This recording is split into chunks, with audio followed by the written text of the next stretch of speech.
Pennsylvania, Armstrong, Butler, and Clarion. The National Weather Service in Pittsburgh has issued a severe thunderstorm warning for southeastern Butler County in west central Pennsylvania, west central Armstrong County in west central Pennsylvania, south central Clarion County in west central Pennsylvania until 3 p.m. At 2:06 p.m., a severe thunderstorm was located near Meadowood, or near Butler, moving east at 10 miles per hour. Hazard, 60 miles per hour wind gusts and quarter-size hail. Source, radar indicated.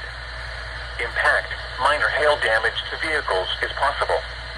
Expect wind damage to trees and power lines, resulting in some power outages.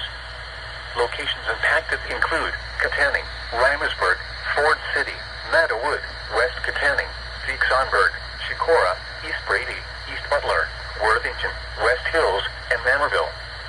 For your protection, move to an interior room on the lowest floor of a building. Please report severe weather by calling 412-262-1988, posting to the National Weather Service Pittsburgh Facebook page.